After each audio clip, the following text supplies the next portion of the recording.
Ada.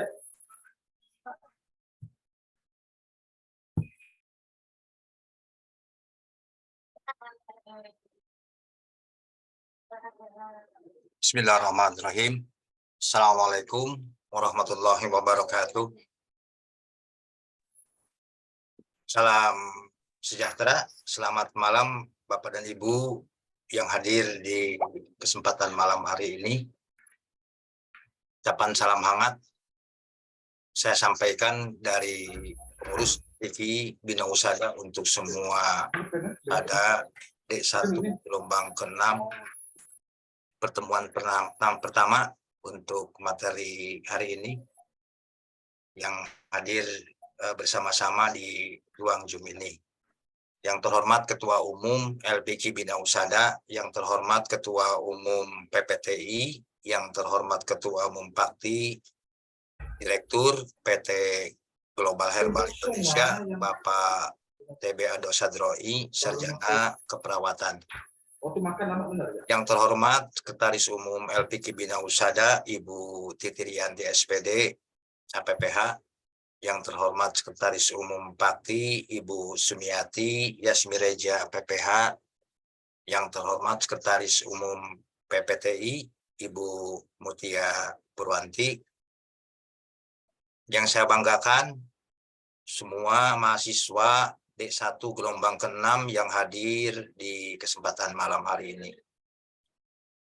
Puji dan syukur kita panjatkan kehadirat Allah Subhanahu wa Ta'ala. Alhamdulillah pada hari ini, Senin 15 Mei 2023, kita sekalian diberikan karunia dan rahmat sehingga kita semua dalam keadaan sehat, penuh semangat untuk bisa mengikuti kegiatan kuliah D1 gelombang ke-6 malam ini secara virtual. Bapak dan Ibu, para mahasiswa pengusada, marilah kita sama-sama untuk membuka perkuliahan malam hari ini dengan baca basmalah. Bismillah. Baik, Bapak dan Ibu, dengan sangat antusias sekali saya sebagai pembawa acara akan memandu kegiatan malam hari ini dari awal hingga akhir nanti. Sebelum kita memasuki ke acara inti, baiklah akan saya sampaikan susunan acara untuk kegiatan perkuliahan malam hari ini. Yang pertama, pembukaan. Yang kedua, absen peserta. Yang ketiga, informasi. Dan yang keempat, kepada acara inti. Memasuki ke acara pertama, pembukaan. Alhamdulillah sudah kita buka bersama-sama dengan baca basmalah. Kemudian untuk acara kedua, absen peserta. Seperti biasa, saya sampaikan kepada semua mahasiswa yang hadir di Zoom ini untuk menuliskan atau mencantumkan nama berikut tempat asal Bapak dan Ibu masing-masing di layar monitor. Untuk yang ketiga, sebagai informasi, saya sampaikan juga dimohon ketika dosen sedang memberikan materi, mic atau speaker Bapak dan Ibu sekalian dimatikan atau di-mute dulu. Nanti pada saat sesi tanya jawab, dipersilahkan untuk dibuka. Bapak dan Ibu, para mahasiswa yang saya banggakan, baiklah untuk kepada acara keempat, acara inti, malam hari ini dosen yang akan memberikan materi Bapak Gideon Mai Christian, AMD, LTSPD, KMPD, K, CHT, CNNLP. Materi yang akan disampaikan nanti adalah manual terapi, dan saya mohon kepada Bapak dosen pada malam hari ini sebelum menyampaikan materi untuk menyampaikan juga tentang biodata dosen malam hari ini. Tapi sebelum memasuki acara inti ini, marilah kita sama-sama untuk menundukkan kepala. Saya berdoa kepada Allah Subhanahu wa Ta'ala, Tuhan yang Maha Esa. Untuk itu, marilah kita berdoa sesuai dengan kepercayaan masing-masing. Berdoa dimulai.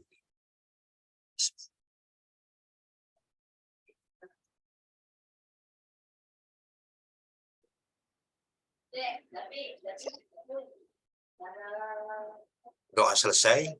Semoga doa yang telah kita panjatkan dijabah oleh Allah Subhanahu wa Ta'ala, Tuhan yang Maha Esa, dan membawa keberkahan untuk kita semua. Amin ya robbal alamin. Bapak dan Ibu, tibalah kepada acara inti, pada kegiatan malam hari ini. Perkenankan sekali lagi malam hari ini dosen yang akan memberikan materi Bapak Gideon Mai Christian. Pada beliau dipersilakan. Baik, terima kasih. Selamat malam Pak Asep Sobarli. Terima kasih pembukaannya.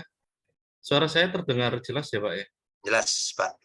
Ya, saya juga terima kasih kepada Bapak Agus Sadroi, Bu Titi, Bu Sumiati, dan Bu Mutia atas kesempatannya. Ini tahun kedua saya mengajar tentang manual terapi. Sebelumnya saya akan memperkenalkan diri karena tidak kenal maka tidak sayang ya. Karena kalau kita belajar dengan seseorang itu harus kenal satu sama lain, muncul chemistry, maka muncul kepercayaan tentang ilmu yang akan dibagikan. Kurikulum vitae saya, nama saya Gideon Mai Christian. Saya sudah tidak AMD lagi sekarang, Pak. Saya sudah SFT, sudah sarjana fisioterapi, akan lulus. Jadi waktu tahun kemarin masih AMD, ahli jenjang, sekarang sudah akan sarjana fisioterapi. Saya sudah menikah, istri saya Stefani Ketut Aprilia Erdwina, satu aja istri saya orang Bali, dikaruniai 3 orang anak, anak pertama Francisco Gede Amadeus Christian, ini laki-laki, yang kedua dan ketiga ini putri, Dionisia dan Emanuela. Agama saya Kristen Protestan, saya anak terakhir dari 3 bersaudara. Saya masih berusia 29 tahun, kelahiran 16 Mei 1994, nomor WA saya 0882 2622 5174. Bagi Bapak Ibu Saudara yang berkenan untuk bertanya materi di luar jam perkuliahan, silakan bisa WA ke nomor tersebut, asalkan mencantumkan nama dan bilang dari mahasiswa LPG, pasti saya balas. Kalau tiba-tiba tanya, saya nggak kenal, biasanya nggak saya balas. Dan kalau mau telepon juga janjian dulu, karena pasien saya di rumah sakit sangat banyak, jadi harus janjian kalau memang ingin konsultasi secara telepon. Lalu pendidikan formal saya, D3 fisioterapi di Stikes RKZ Surabaya. RKZ itu Santo Vincentius Apaulo, cuma di Surabaya terkenalnya RKZ gitu. S1-nya di ITSK Dr. Praun Malang, S1 pendidikan dan S2 pendidikannya di Surabaya dan di Nganjuk. Lalu saya juga mengikuti kuliah non formal, Certified Hypnosis, Certified Hypnotherapist, Certified Hypnotherapist in Counseling, Certified Human Lie Detector, dan juga NLP. Sebenarnya ada lagi satu itu ini grafologi, cuma belum selesai. Nanti kalau sudah selesai, mungkin saya bisa juga share ilmu grafologi ke teman-teman sekalian. Lalu saya bukan hanya seorang tenaga medis saja, tetapi saya juga sebagai penyehat tradisional, sama seperti Bapak Ibu teman-teman mahasiswa, saya punya sertifikat pelatihan pijat bayi, ada bekam medis, ada bekam tradisional, akupresur, dan juga hipnoterapi dan totok syaraf jari petir yang sekarang viral itu ya.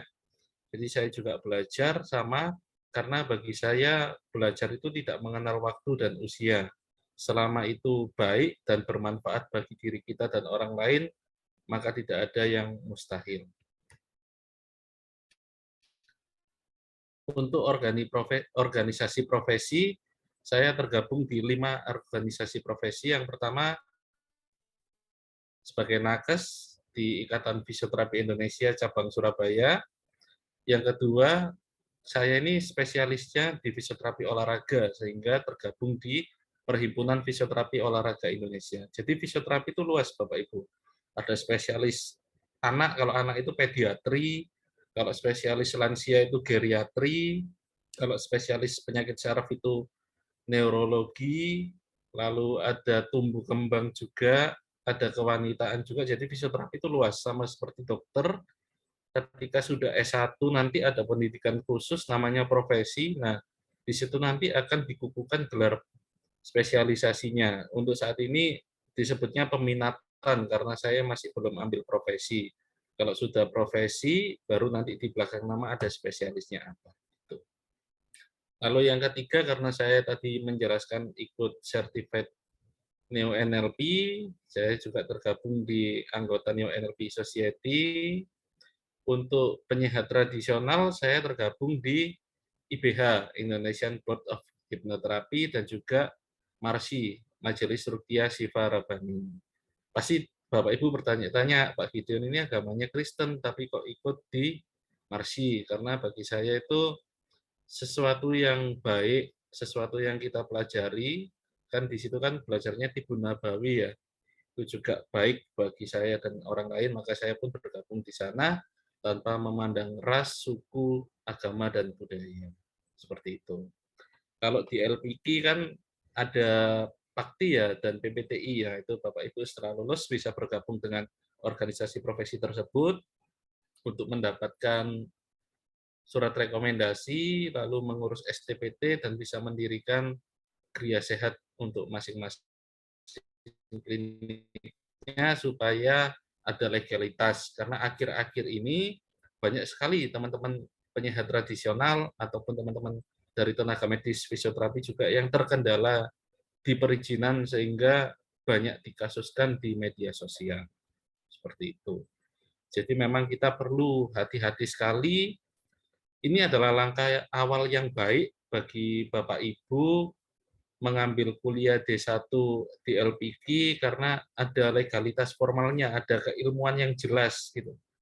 Kalau ditanyai pasien, Pak, buka Gria Sehat ini ilmunya dari mana, dasarnya mana? Itu diperkuat dengan ijazah D1 dari LPG ini sangat mendukung sekali kepercayaan pasien terhadap kinerja Gria Sehat dari Bapak Ibu dan rekan-rekan sekalian. Lalu yang terpenting juga dari bergabungnya di organisasi profesi, mendapatkan STPT ya. Jadi kalau ada hal-hal yang tidak diinginkan, itu bisa ada dasar hukumnya bahwa kalian memang terstandarisasi sebagai penyehat tradisional, bukan penyehat tradisional yang abal-abal.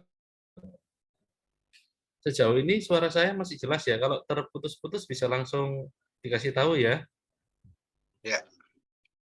Jelas, Pak. Siap. Saya lanjutkan. Jadi apa sih fisioterapi? Nah, akhir-akhir ini sering sekali terjadi irisan antara penyehat tradisional dan tenaga kesehatan, khususnya profesi fisioterapi dan sinsei atau penyehat tradisional ya.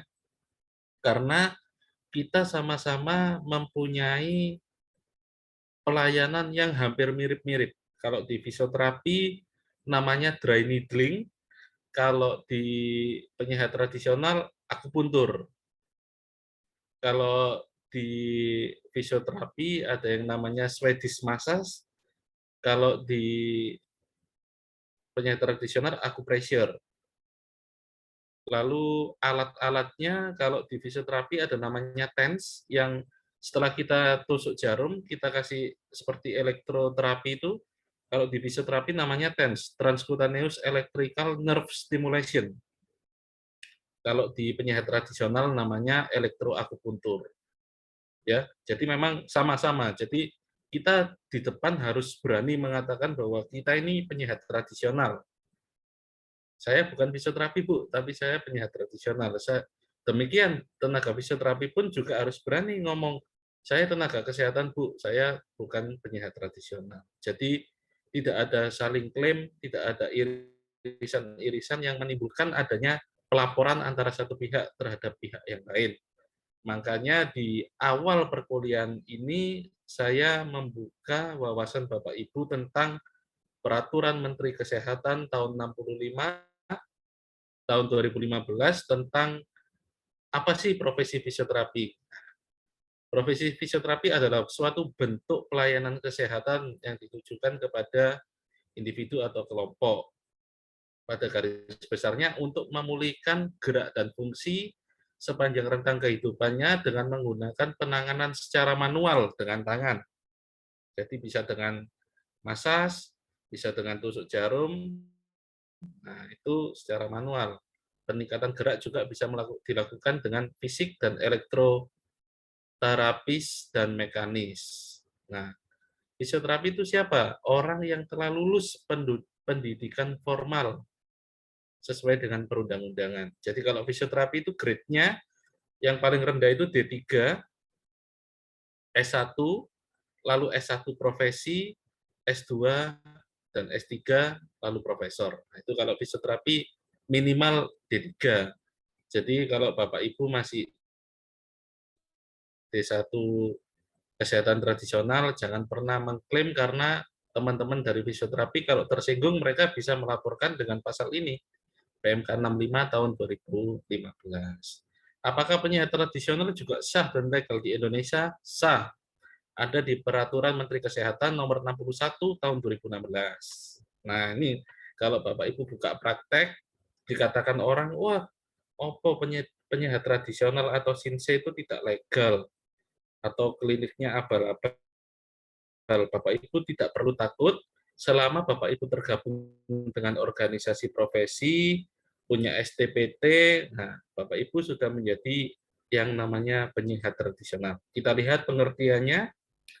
Penyehat tradisional adalah setiap orang yang melakukan pelayanan kesehatan tradisional empiris, yang pengetahuan dan keterampilannya diperoleh melalui pengalaman turun-temurun ataupun pendidikan non-formal. Nah, seperti Bapak Ibu ini sudah syah D1 non-formal kesehatan holistik di LPG. Jadi, lulus dari LPG sudah PD sekali untuk menjadi penyehat tradisional. Benar begitu ya, teman-teman ya?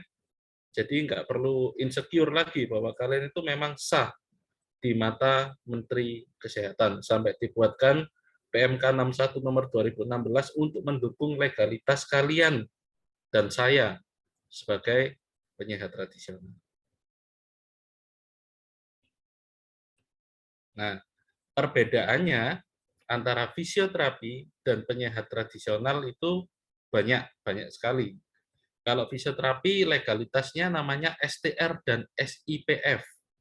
STR itu surat tanda registrasi bahwa saya terregistrasi sebagai anggota Ikatan Fisioterapi Indonesia dan mempunyai SIPF, surat izin praktek fisioterapi. Kalau teman-teman penyehat tradisional namanya STPT, surat tanda penyehat tradisional. Jadi kita sama-sama punya legalitas yang sah di mata hukum, di negara pun kita sah. Itu tadi ya. Kalau fisioterapi di PMK 65 2015, kalau teman-teman tradisional di PMK 61 2016. Nah, itu perlu diingat dan dicatat karena ujian nanti saya akan keluarkan karena saya kepingin tahu bagaimana tentang pengetahuan Bapak Ibu tentang legalitas masing-masing nantinya ya. Harus dihafalkan kalau penyehat tradisional itu berdasarkan Peraturan Menteri Kesehatan nomor 61 tahun 2016.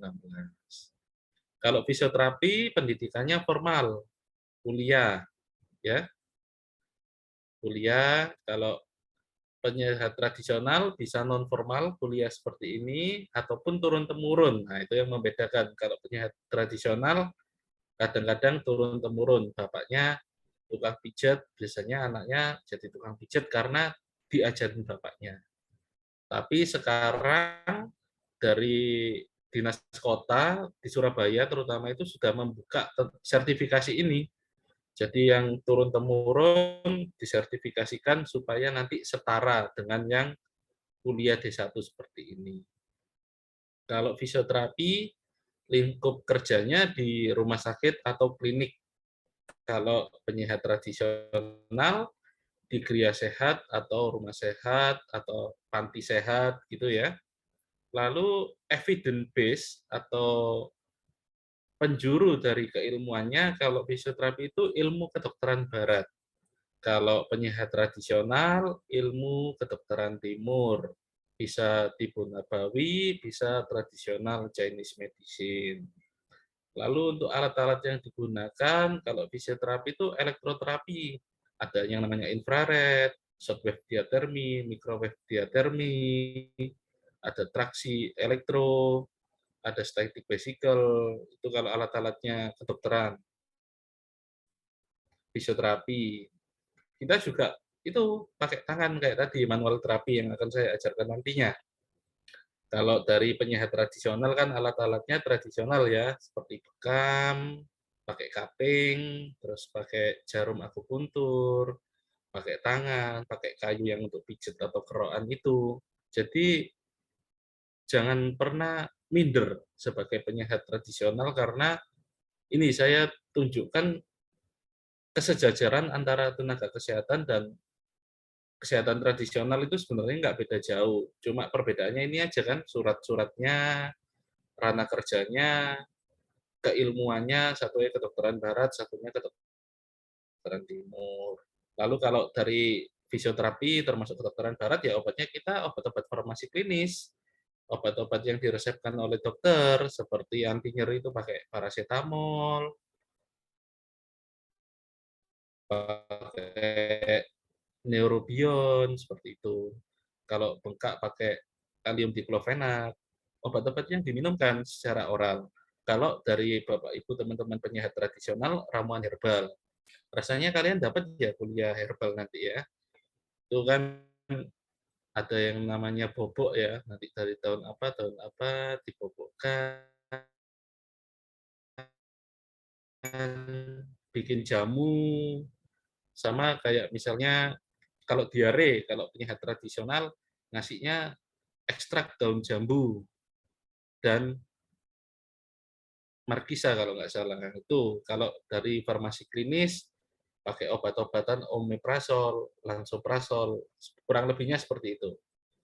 Jadi tidak ada perbedaan yang berarti karena sama-sama punya legalitas, sama-sama ada standar pendidikannya, sama-sama bisa praktek, sama-sama punya dasar ilmu kedokteran, yang satunya kedokteran barat, satu kedokteran timur, lalu sama-samanya menggunakan obat yang menyehatkan.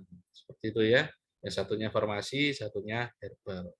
Tapi saya rasa sebagai tenaga kesehatan tradisional kita patut berbangga karena Indonesia itu dikaruniai Tuhan mempunyai rempah-rempah dan tumbuh-tumbuhan yang terbukti jauh lebih ampuh ketimbang obat-obatan dari farmasi. Itu ya. Jadi mengkonsumsi obat herbal jauh lebih aman ketimbang mengkonsumsi obat-obat farmasi. Ya, itu harus saya akui memang. Tuh, mungkin Bapak Ibu nanti bisa memperdalam tentang herbal. Oke. Itu untuk perkenalan dari saya.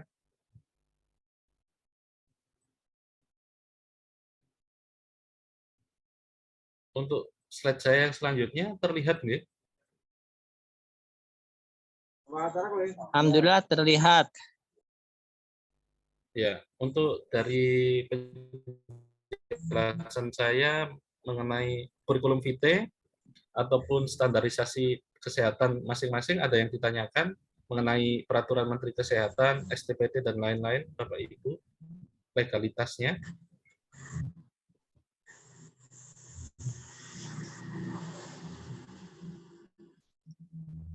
Sebelum saya melanjutkan materi, saya kasih kesempatan dulu untuk bertanya tentang legalitas. Ya, silakan Bapak dan Ibu. Kalau nggak salah kemarin kan ada pembahasan mengenai legalitas. Nah, sekarang silakan dipertanyakan Pak dosen, Bu.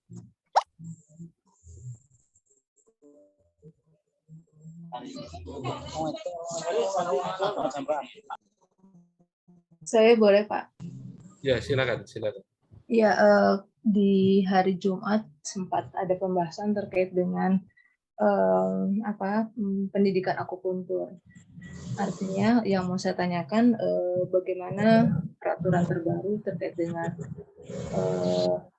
pendidikan akupuntur itu apakah memang harus formal seperti halnya fisioterapi melalui jenjang formal atau memang bisa non formal, lalu hanya terkait dengan sertifikasi keterampilan yang akan diuji gitu terkait dengan akupuntur. Boleh minta penjelasannya, Pak?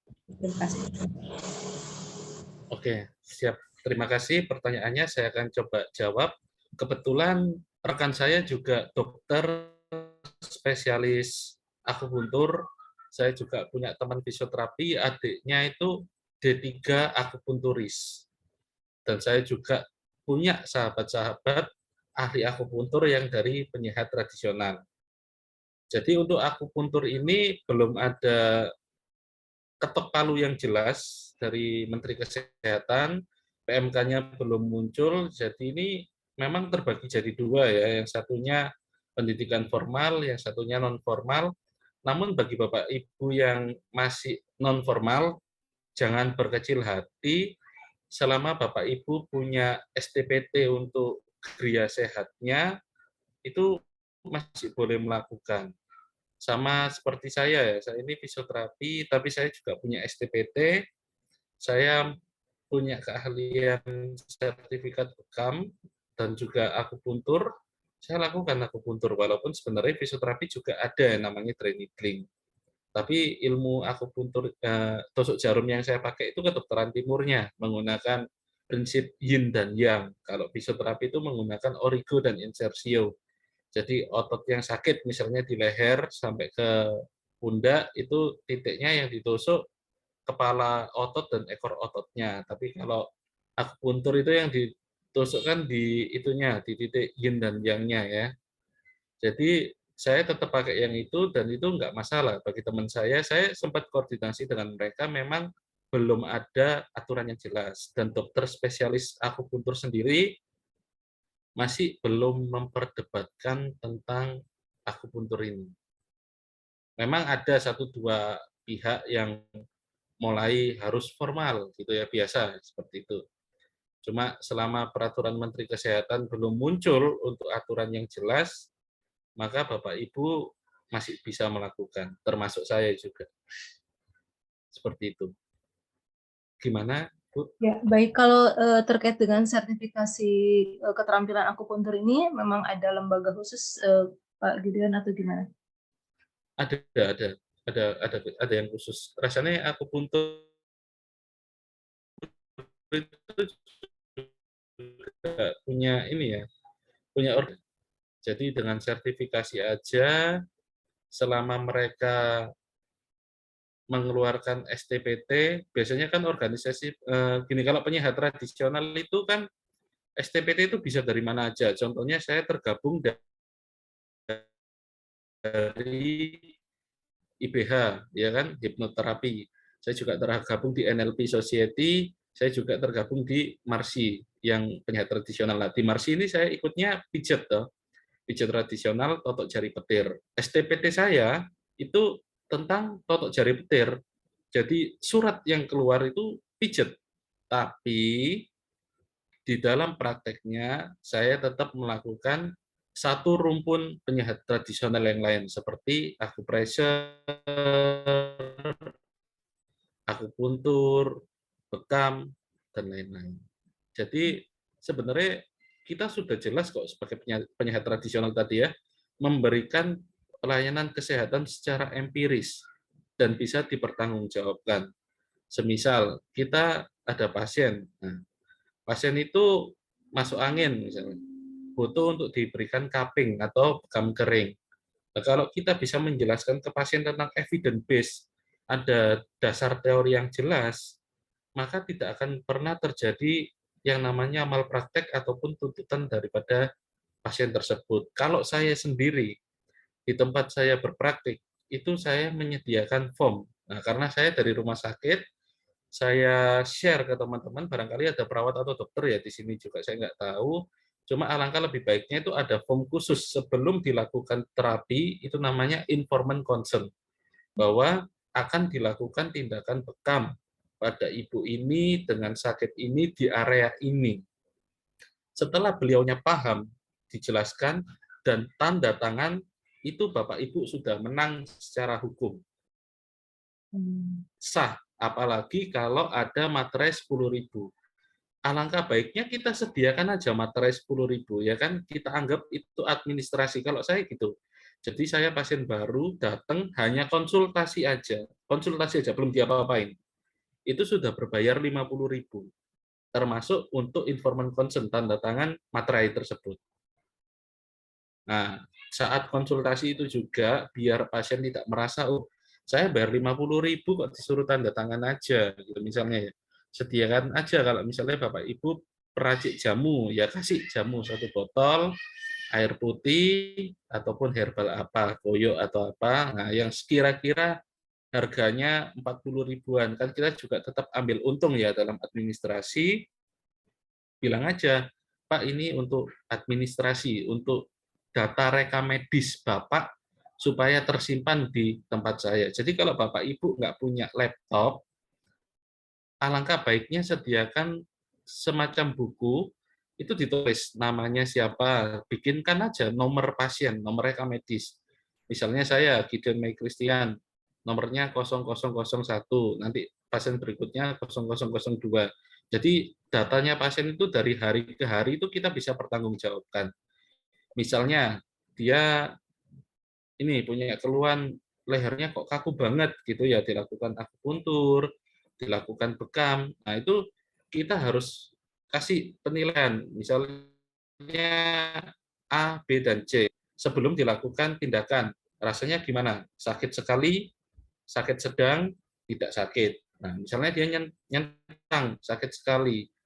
Lalu pertemuan berikutnya masih ditulis sakit sekali. Sampai kedatangan keempat, ada penurunan sakit sedang. Nah, itu kan berarti sudah ada perbaikan dari kondisi pasien tersebut. Nah, ketika dia suatu saat protes, misalnya kedatangan yang ke-10 gitu ya, Pak, saya ini sudah ditusuk jarum sampai 10 kali. Saya habis 2 juta, misalnya sekali sekali dapat terapi 200.000 ya. Saya habis 2 juta, Pak, tapi saya ini tidak sembuh-sembuh, bagaimana? Yang pertama, tunjukkan itu tadi, informed consent. Ini loh, Pak, Bapak namanya ini, nomor pasiennya ini, keluhannya ini. Bapak sudah bersedia tanda tangan dilakukan bekam dan tusuk jarum misalnya. Lalu ini Pak, di poin ini, pertemuan pertama sampai ketiga Bapak bilang masih sakit berat. Pertemuan keempat kelima sakit sedang. Pertemuan keenam ketujuh sudah tidak sakit. Lalu kemudian pertemuan ke-8 mungkin Bapaknya mengkonsumsi tengkleng kambing atau sate kambing misalnya, lalu asam uratnya naik lagi dan terjadi rasa tidak nyaman. Nah, itu sebagai senjata bagi Bapak Ibu untuk menjelaskan. Makanya perlu adanya asesmen setiap kali terapi itu seperti itu. Kalau saya gitu, setiap kali datang saya pasti cek tensinya, kedua saturasinya, ya kan? Lalu kita tanya habis makan apa 3 hari ke belakang. Nah itu kalau bapaknya ngomong, oh saya makan sehat Mbak, buah dan sayur. Tapi ketika kita lakukan tensi, ada hipertensi kelihatan, ya kan? Lalu saturasinya enggak 99 atau 100%, misalnya 97 atau 96, berarti dia males, tidak rajin berolahraga. Kalau tensinya tinggi ya jelas, berarti dia habis makan makanannya berlemak atau goreng-gorengan.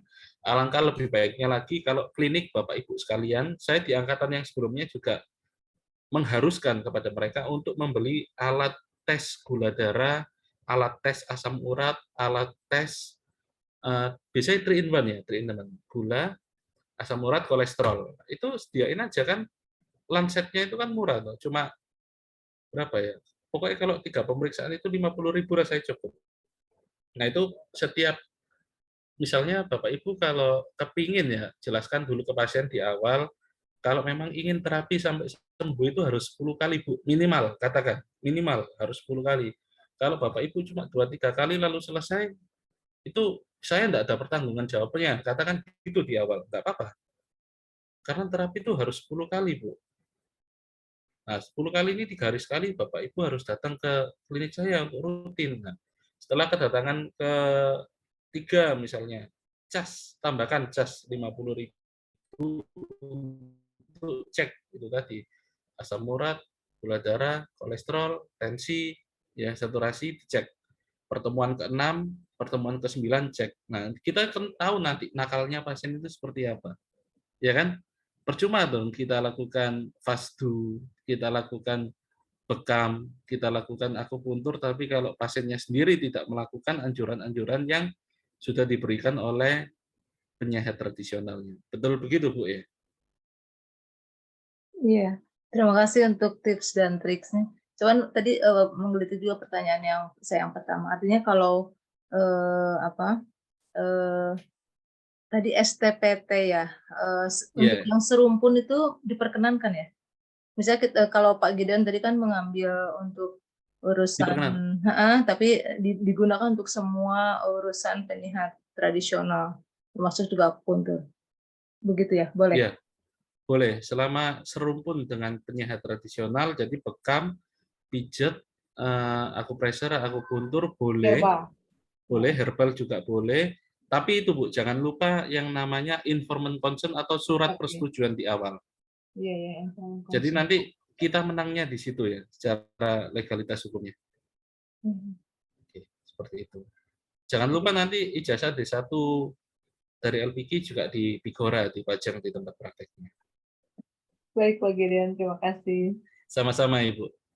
Ada yang lain?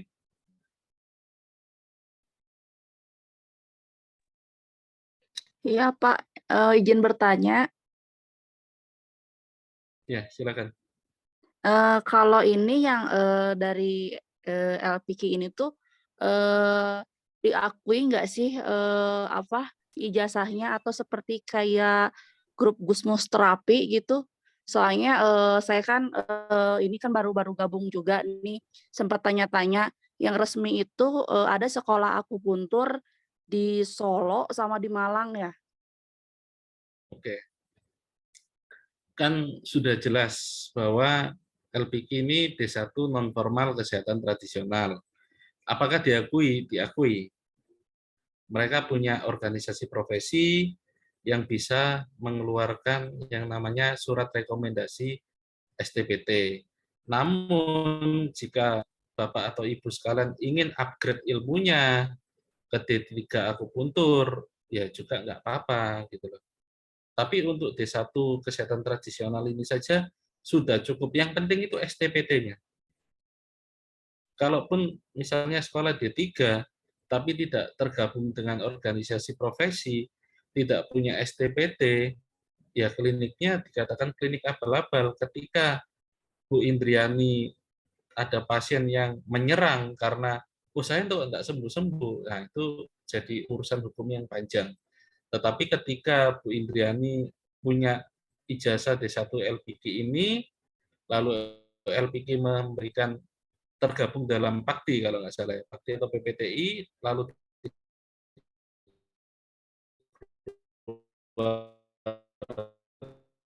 kan STPT, memang berbalik diurus ke dinas kesehatan setempat untuk izinnya. Saya fisioterapi pun itu per tahunnya ya, per tahun, karena kami medis itu kurang lebih 2,5 juta per tahunnya. Lalu untuk urus SIP yang 5 tahun sekali mati itu sekitar 5 juta. Jadi memang mahal kalau medis. Kalau STPT-nya kesehatan tradisional saya rasa enggak sampai segitu. Kalau di organisasi profesi saya yang saya sebutkan tadi itu hanya ratusan ribu, enggak sampai 600.000 aja enggak sampai. Dan itu kan STPT berlakunya kan 2 tahun. Gitu. Yang penting ada STPT aman. Nah, itu tadi di PMK 61 tahun 2016 tadi ya saya tunjukkan ada kok tentang pendidikan non formal.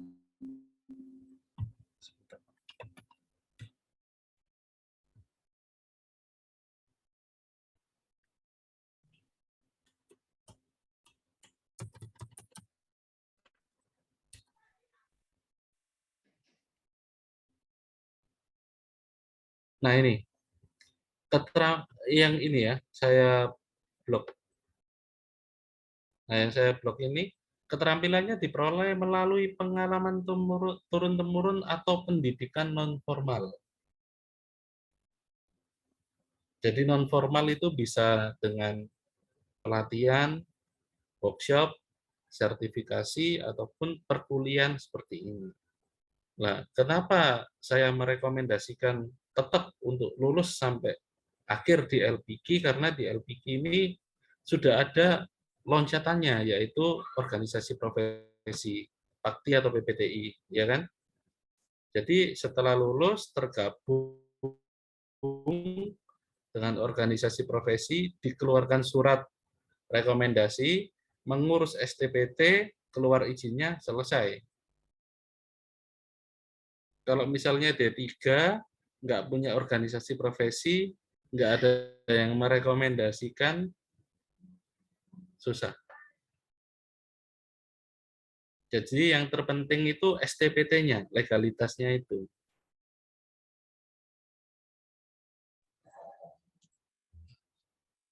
Kalau Ibu tanya D3 akupuntur, ya selama 3 tahun belajarnya akupuntur. Memang secara dalam dan spesifik di akupuntur. Tapi kalau di LPG kan luas. Ada manual terapi, ada herbal, terus ada yang lain ya rasanya ya. Nah itu Iya, saling seperti melengkapi. sekolah komplementer ya Pak ya. Ini seperti sekolah komplementer yang komplit ya isinya ya. Nah itu kan. Lebih ini ya, lebih Nah spesifik. Ya, betul sekali. siap-siap Pak. Terima kasih ya Pak ya infonya. Ya, semangat ya Bu Indriani ya, sampai lulus Insya Allah. ketemu Ya, saya. insya Allah Pak. Yang lain? Iya Pak, saya mau tanya tentang pengalaman turun-menurun atau pendidikan formal. Lebihnya Ya. ke turun-temurun ini Pak. Ya, Kalau turun-temurun ini, mereka akan mendapatkan STPT-nya seperti apa? Apakah harus kuliah juga atau gimana gitu? Terus ada juga orang yang turun-temurunnya tanpa diajari. Nah, kalau yang seperti itu kayak gimana ya Pak untuk mendapatkan STPT-nya? Saya rasa oke. itu. Jadi kalau turun-temurun yang tanpa diajari, itu memang ada seseorang yang tiba-tiba bisa mijet, ya kan? Dan orang yang dipijat biasanya pasti sembuh, itu ada. Namun dia harus ikut sertifikasi di dinas kota. Nanti dibuatkan sertifikasi pelatihan, nanti yang mengeluarkan rekomendasi dari dinas kota juga. Cuma prosesnya ribet sekali. Kalau Assalamualaikum, Sarah ya Pak dosen. Assalamualaikum, mohon maaf saya Amera, saya Ibu Sumiati, pembina dari grup B. Untuk yang sudah masuk di D1 pengurus LPG, kalau nanti ada materi tradisional Indonesia, itu adalah untuk pembekalan standarisasi, ujian standarisasi, di mana untuk ujian standarisasi fungsinya untuk mengeluarkan surat rekomendasi. Jadi nanti Bapak Ibu setelah lulus dari D1 akan mendapatkan surat rekomendasi untuk perizinan STPT atau STPT buka kriya sehat atau panti sehat. Itu Ibu. Nanti dari rekomendasi dari PAKTI, perkumpulan pemerhati yang tradisional Indonesia